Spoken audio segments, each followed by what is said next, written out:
देखिए, अब हमें पढ़ना है ठोस विलयन। तो विलयन का 3 टाइप पढ़ाए थे, उसमें बताए थे कि विलयन 3 प्रकार के होते हैं, एक ठोस विलयन, एक द्रव विलयन और एक गैस विलयन। तो ठोस विलयन क्यों कहते हैं? जब किसी भी विलयन में विलायक ठोस हो तो उसे क्या कहते हैं? ठोस विलयन।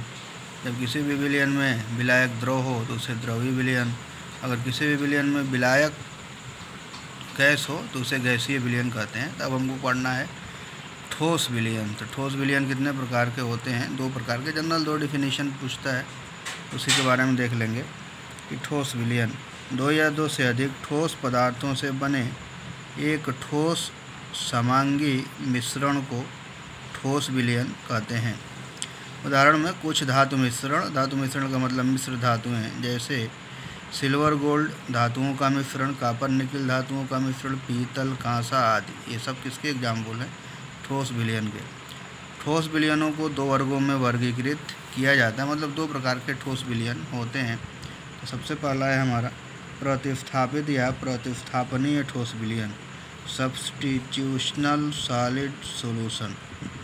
तो जैसे स्ट्रक्चर है, सॉलिड है, बहुत पास मॉलिक्यूल्स होते हैं, और इसमें ये ब्लू वाला गोला जो इससे ये क्या बोलते हैं डार्क किया गया है, तो ये एक जितने भी रेड वाले हैं ये सॉल्वेंट मतलब कि विलायक के अणु क्या बोलते हैं परमाणु हैं, और ये सॉल्यूट जो है ये जो ब्लू वाले हैं ये विलेय के परमाणु हैं। तो इसी के हिसाब से हम डेफिनेशन बनाएंगे। तो क्या होगा? वह ठोस विलयन जिसमें विलेय धातु के परमाणु विलायक धातु के परमाणु के कुछ स्थानों को ग्रहण कर लेते हैं, प्रतिस्थापनीय ठोस विलयन कहलाते हैं।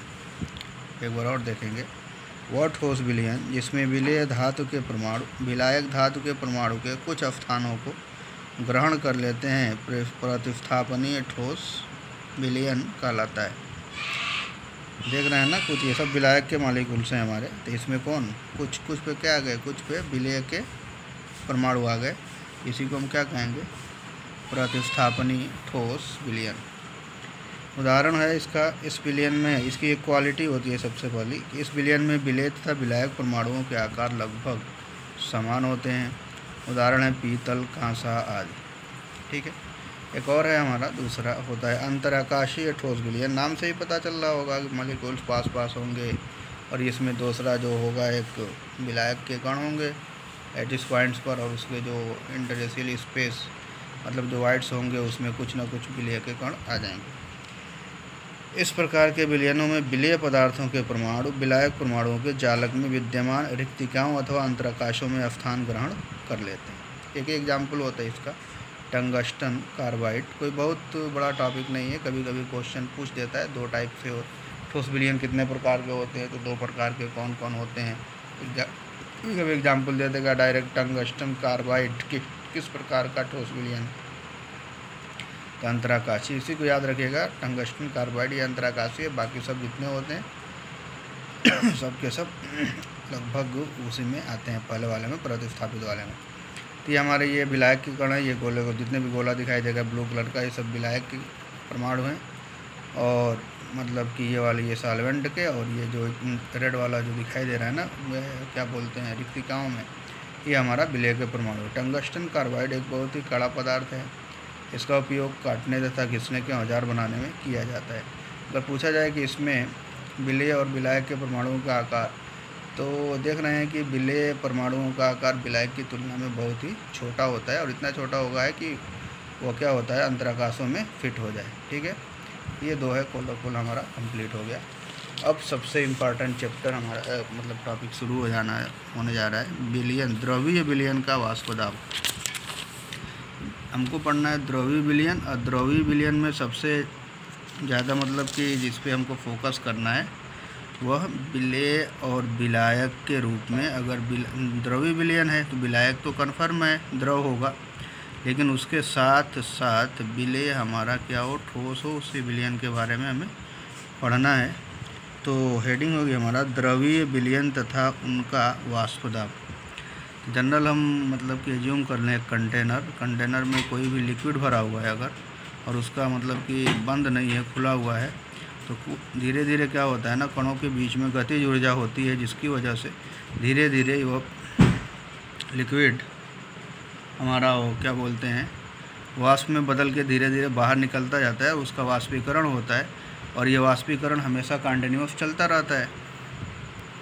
और कुछ दिनों के बाद हम देखेंगे या कुछ देर के बाद क्या होता है ना कि अगर मालिक क्या बोलते हैं कि उस द्रव की मात्रा कम है तो धीरे धीरे सारे मॉलिक्यूल्स वाष्प में बदल के उड़ जाएंगे, ख़त्म हो जाएंगे। लेकिन थोड़ा सा हम कल्पना करें जनरल कि अगर मान लीजिए किसी बर्तन में द्रव का मतलब जनरल हम जल ही ले लेते हैं कि जल भरा हुआ है और वो बर्तन ऊपर से मतलब कि ढक्कन से बंद है, तो बंद होने के बाद हम नीचे से हीट नहीं करें, वाष्पन का मतलब हीटिंग नहीं होता है, तो हम धीरे धीरे क्या होगा कि जो गतिज ऊर्जा होगी ना उसकी वजह से अंदर उसके वाष्प के कण मतलब कि जनरेट होंगे, उत्पन्न होंगे और ये वाष्पित होकर ना लिक्विड के पार्टिकल्स वाष्पित होकर के जाएंगे ऊपर। लेकिन ऊपर से क्या है हमारा ढक्कन बंद है, जब ऊपर जाएंगे वाष्प के रूप में तो वाष्प उत्पन्न होगा और फिर वही वाष्प बाद में फिर से ठंडा होकर के द्रव में बदलेगा।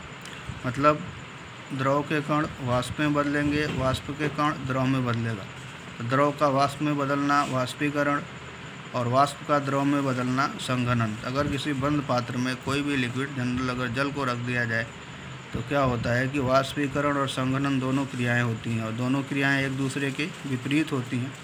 तो होगा क्या कि कुछ पहले वाष्पन की दर अधिक होगी, धीरे धीरे वाष्पित होंगे, उसके बाद संघनन की दर जब वाष्प की संख्या बढ़ेगी उसमें वाष्प के कणों की संख्या बढ़ेगी तो वाष्पन की दर अधिक होगी। तो जब दोनों की दर अब वाष्पन संघनन ये दोनों क्रियाएं बार बार हो रही हैं तो एक कंडीशन ऐसा उत्पन्न होगा जिसमें वाष्पन और संघनन दोनों की दर आपस में समान हो जाएगी। उस वक्त में जो वाष्प के कण होंगे वो ढक्कन पर या चारों तरफ दीवारों पर दाब लगाएंगे, उसी दाब को हम क्या बोलते हैं वाष्प दाब। तो देखेंगे यदि किसी द्रव को स्थिर ताप पर हम बंद पात्र में लेते हैं तो वाष्पीकरण की क्रिया अनिश्चित काल तक नहीं चल पाती है, क्योंकि वाष्प के अणुओं के गमन के लिए स्थान सीमित होता है। अगर बर्तन खुला है तो वाष्पन हमेशा होता रहेगा, लेकिन अगर बर्तन बंद है तो वाष्पन तो होगा लेकिन तुरंत उसके कन्वर्ट उल्टा काम होगा, मतलब संघनन हो जाएगा। क्योंकि वाष्प के अणुओं के गमन के लिए स्थान सीमित होता है, अतः वे ऊपर से टकराने के बाद नीचे आते हुए कुछ अणु पुनः द्रव की सतह में मिलने लगते हैं। वाष्प अवस्था का पुनः द्रव अवस्था में बदलना क्या कहलाता है संघनन। वाष्पन तथा संघनन एक दूसरे की विपरीत क्रियाएं हैं। जब वाष्पन की दर संघनन की दर के बराबर हो जाती है तो साम्य स्थापित हो जाता है।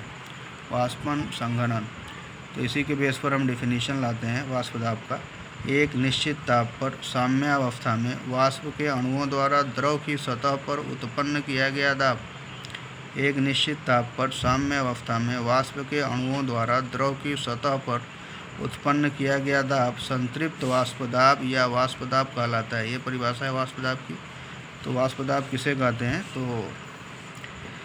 कंडीशन होगा कि साम्यावस्था में वाष्प द्वारा द्रव की सतह पर लगाया गया दाब क्या कहलाएगा वाष्प दाब। वाष्प दाब को प्रभावित करने वाले कारक, तो कारक से हमको कोई खास मतलब नहीं है लेकिन देख लेते। पहला है द्रव की प्रकृति। वे द्रव जिनके अणुओं के बीच दुर्बल अंतराणविक बल उपस्थित होते हैं उनका वाष्प दाब अधिक होगा। अगर अणुओं के बीच का इंटरेक्शन कम होगा तो ज़्यादा मात्रा में वाष्प की मात्रा क्या ज़्यादा होगी, जिसकी वजह से वाष्प दाब बढ़ जाएगा, क्योंकि द्रव के अधिकतम अणु द्रव की सतह को छोड़कर वाष्प अवस्था में आ सकते हैं। दूसरा है टेम्परेचर। ताप बढ़ाने पर द्रव का वाष्प दाब बढ़ता है।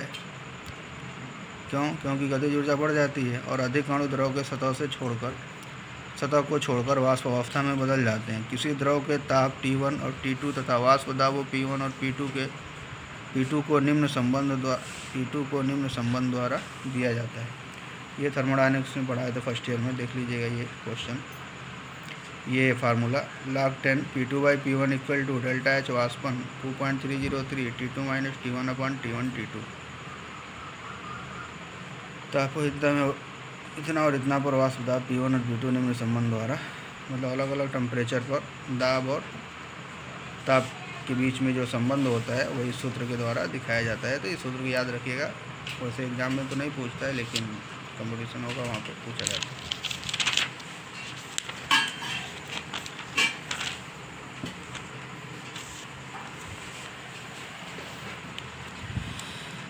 अब हमको पढ़ना है, बहुत ही थोड़ा समझिएगा। द्रव विलयनों का वाष्प दाब, vapour pressure of liquid solution. जब किसी वाष्पशील द्रव मतलब विलेय भी द्रव हो का विलयन वाष्पशील द्रव विलायक में बनाया जाता है, विलायक भी द्रव हो और विलेय भी द्रव हो बनाया जाता है तथा विलयन में दोनों अवयव वाष्पशील होते हैं, मतलब दोनों के अंदर ये क्वालिटी है कि दोनों वाष्पित हो जाएं, तब विलयन का वाष्प दाब दोनों अवयवों के वाष्प दाब के योगफल के बराबर होता है। कहने का मतलब अगर ये विलेय भी वाष्पशील हो और विलायक भी वाष्पशील हो, यहाँ तो हम द्रवीय विलयन लिख रहे हैं कि द्रव विलयनों में द्रव विलयन है तब तो ठीक है, या द्रव हो या ठोस हो या कुछ भी हो, अगर दोनों कंपोनेंट वाष्पशील हैं तो विलयन का कुल वाष्प दाब दोनों अवयवों के वाष्प दाब के योगफल के बराबर होगा। माना किसी विलयन में दो वाष्पशील अवयव ए और बी उपस्थित हैं जिनके आंशिक दाब क्रमशः पी ए और पी बी हों, तो विलयन का कुल वाष्प दाब P = PA + PB होगा। राउल्ट का नियम है एक। राउल्ट ने सन 1886 में इन विलयनों के लिए, मतलब कि कोई भी विलयन हो, चाहे द्रव का द्रव में विलयन हो, चाहे द्रव का मतलब कि ठोस का द्रव में विलयन हो, चाहे द्रव का द्रव में विलयन हो, चाहे वाष्पशील हो चाहे अवाष्पशील हो, कोई एक या दोनों वाष्पशील हों या कोई एक वाष्पशील हो, तो उसके लिए राउल्ट ने एक नियम दिया था, एक मात्रात्मक संबंध दिया जिसे राउल्ट का नियम कहते हैं। इस नियम के अनुसार एक निश्चित ताप पर विलयन में उपस्थित किसी वाष्पशील अवयव का आंशिक वाष्प दाब उस अवयव के मोल प्रभाज के समानुपाती होता है। बहुत ही इम्पॉर्टेंट है, देख लीजिएगा, पूछता भी है। एक निश्चित ताप पर विलयन में उपस्थित किसी वाष्पशील अवयव का आंशिक वाष्प दाब उस अवयव के मोल प्रभाज के समानुपाती होता है। माना किसी विलयन के दो वाष्पशील अवयव ए और बी हैं जिनके आंशिक वाष्प दाब तथा मोल प्रभाज क्रमशः PA PB ये दाब हो गए तथा XA और XB है, तो राउल्ट के नियम से क्या होता है, आंशिक वाष्प दाब मोल प्रभाज के समानुपाती PA समानुपाती XA या PA = P0A XA। इसी तरह PB समानुपाती XB या PB = P0B XB, जहाँ P0A और P0B शुद्ध अवस्था में विलायक A तथा B के वाष्प दाब हैं। अवयव A का मोल प्रभाज तो जानते हैं, मोलों की संख्या, जिस अवयव का मोल प्रभाज निकालना है उसके मोलों की संख्या बटा मोलों की कुल संख्या, इसी से डिनोट करते हैं। तो A का मोल प्रभाज XA = NA/NA + NB, जहाँ NA NB क्रम से A और B के मोलों की संख्या है। B का मोल प्रभाज क्या हो जाएगा, NB/NA + NB। विलयन का कुल वाष्प दाब फार्मूला पढ़े हैं ना अभी ऊपर, P = PA + PB, समीकरण 1 और 2 से। P0XA + P0XB, PA = क्या है, P0XA और PB = P0XB, इसी को इसमें रखेंगे तो क्या हो जाएगा, P = P0XA + P0XB। तो हम जानते हैं कि अगर किसी विलयन में दो अवयव हों तो दोनों के मोल प्रभाज का कुल योग 1 होता है। XA + XB = 1 या XA = 1 - XB, अतः P = P0A 1 - XB + P0B XB। तो P0A मल्टीप्लाई करेंगे, P0A - P0A XB + P0B XB, तो P0A + XB अगर कॉमन ले लें तो P0B ± P0A। ठीक है, तो ये हमारा फार्मूला होगा। ठीक है, दो बार ध्यान से देख के समझ लीजिएगा। इस समीकरण से क्या मतलब रिजल्ट आएगा हमारा, इस समीकरण से यह निष्कर्ष निकलता है किसी विलयन के कुल वाष्प दाब को उसके किसी अवयव के मोल प्रभाज से संबंधित किया जा सकता है, चाहे A रखो चाहे B। किसी विलयन का कुल वाष्प दाब अवयव B के मोल प्रभाज के साथ रेखीय रूप में परिवर्तित होता है। तो इस समीकरण की बात करें तो linear equation y = mx + c समझ में आ जाएगा। ग्राफ से स्पष्ट है कि विलयन के कुल वाष्प दाब का न्यूनतम मान P0A और अधिकतम मान P0B है। यह ग्राफ है हमारा। नीचे अवयव A अवयव B की अपेक्षा कम वाष्पशील है, तो ग्राफ से तो कोई ख़ास हमको मतलब नहीं है, बस फार्मूला से ही मतलब है। ग्राफ की ज़रूरत अगर कोई कंपटीशन में तैयारी करोगे वहाँ तो बहुत क्वेश्चन बनते हैं ग्राफ पे, तो ग्राफ यहाँ पे हम नहीं बताएंगे, सिर्फ ग्राफ बना लीजिए आप लोग।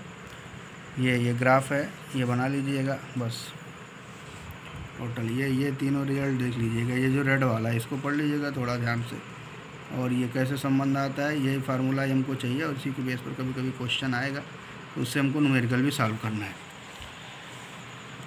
हम नीचे आ जाते हैं। वाष्प प्रावस्था में संघटन, कंपोजिशन इन वेपर फेज। तो वाष्प में जब बदल जाएगा तो वाष्प में दोनों बदल गए ना, विलय के कण भी वाष्प में बदल गए और विलायक के कण भी वाष्प में बदल गए। वाष्प अवस्था में विलय और विलायक के कणों का मोल प्रभाज अगर कैलकुलेट करना हो तब कौन सा फार्मूला लगाएंगे। लिखा है कि वाष्प प्रावस्था का संगठन अवयवों के आंशिक दाब द्वारा निर्धारित किया जाता है। यदि वाई ए और वाई बी अवयवों ए और बी के वाष्प प्रावस्था में मोल प्रभाज हो तो P naught A equal to y naught y P A equal to y A P P B equal to y B P, जहाँ पी क्या है, कुल वाष्प दाब है।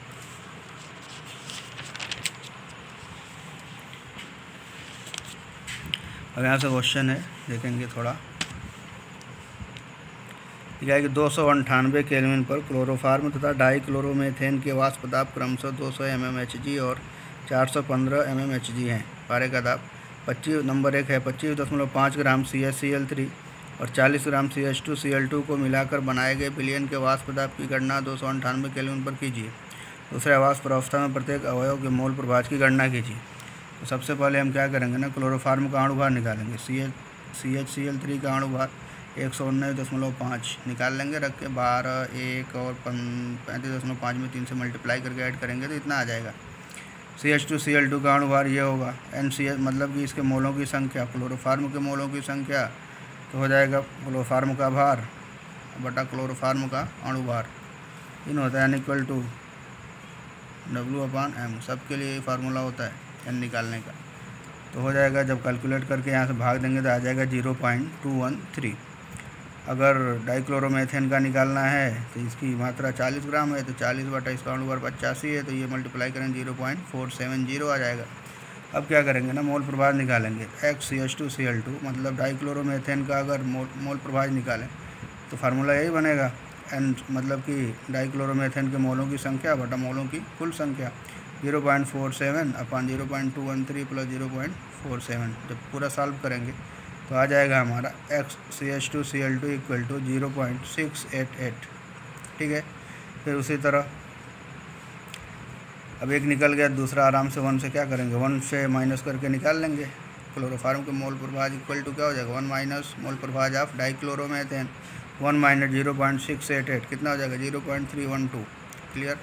अतः विलयन का कुल वाष्प दाब, फार्मूला क्या पड़े हो, P equal to P0XA plus P0XB P0B XB। तो P CaCl3 का वाष्प दाब जो दिया हुआ है इंटू मोल प्रभाज, क्लोरोफार्म का वाष्प दाब इंटू क्लोरोफार्म का मोल प्रभाज प्लस डाइक्लोरोमेथेन का वाष्प दाब और गुणे डाइक्लोरोमेथेन का मोल प्रभाज, ये सब मल्टीप्लाई है, मतलब गुणा करेंगे बीच में ये P इंटू ये और फिर से P इंटू ये, तो क्या हो जाएगा 200 गुणा 0.312 आया है, फिर 415 गुणा 0.688 गुणा करेंगे, इतना आएगा कुल मिला करके 347.92 mmHg। ये तो पहला हमारा क्लियर हो गया। अब हमको वाष्प अवस्था में मोल प्रभाज निकालना है दोनों घटक का। वाष्प अवस्था में मोल प्रभाज फार्मूला क्या था, वाई क्लोरोफार्म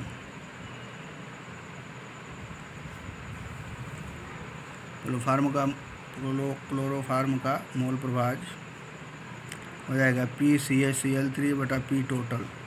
तो PCHCl3 का फार्मूला क्या है, P0CHCl3 इंटू CHCl3।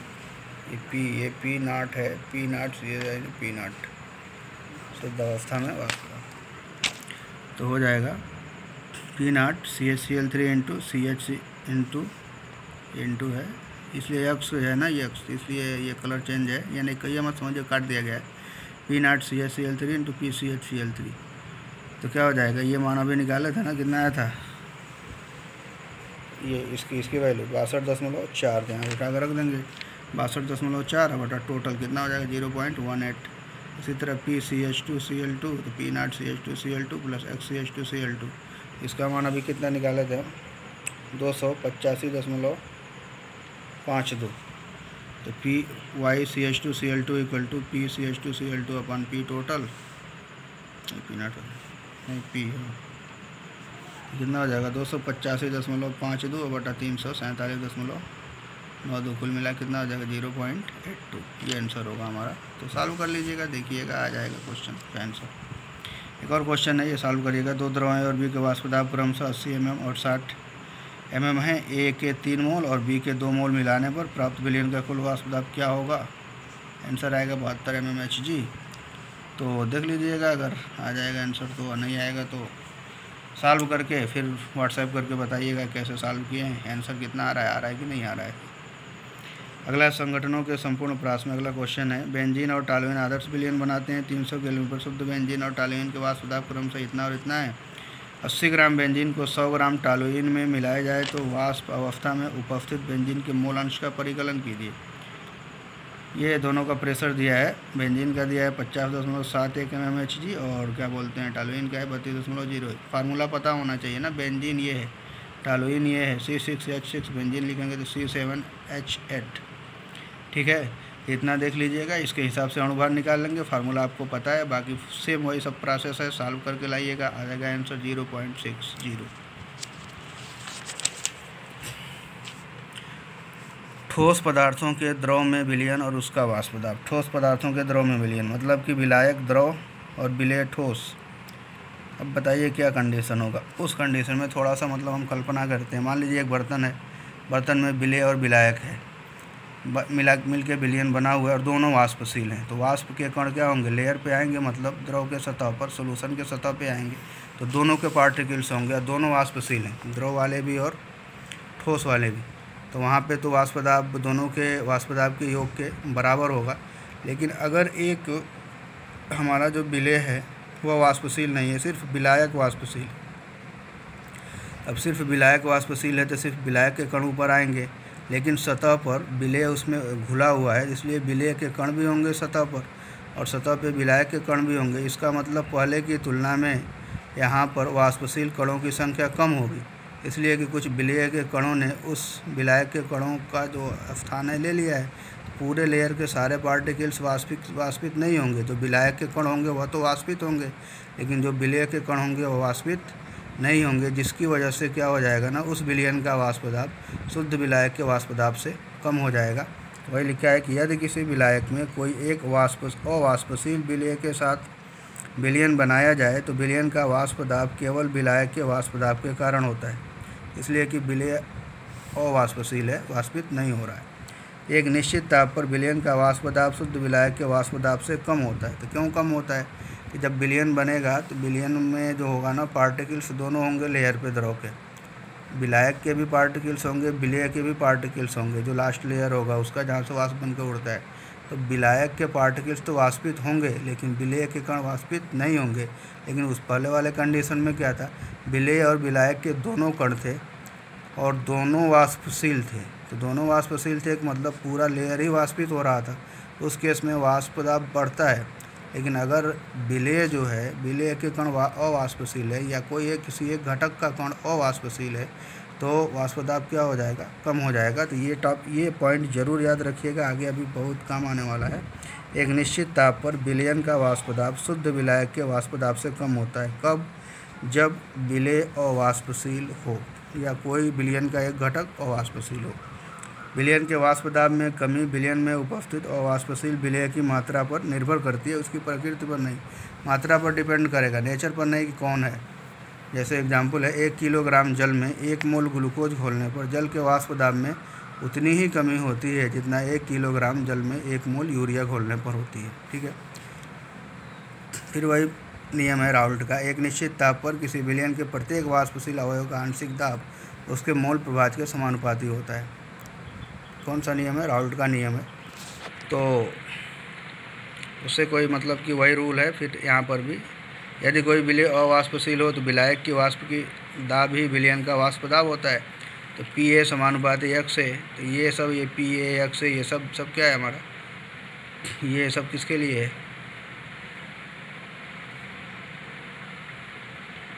सिर्फ विलायक के लिए, विलायक के कणों के लिए, तो विलायक को हम ये मान लिए पी ए समानुपाती x है या P equal to P naught x है, पी नाट इक्वल टू शुद्ध विलायक का वाष्प दाब है पी नाट।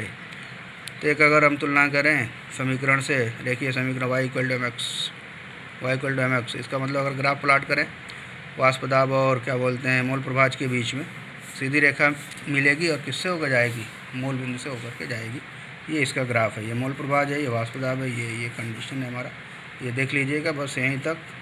उसके बाद से पढ़ के नोट्स बना लें और नोट्स बना करके खूब अच्छे से तैयारी करें। नहीं आ रहा है पूछें, समझें, समझ के अच्छे से पढ़ेंगे तो धीरे धीरे सब कुछ आ जाएगा। इसके बाद अब मेन टॉपिक्स जिससे क्वेश्चन बनते हैं हमारे वही शुरू होगा, अणु संख्य गुणधर्म।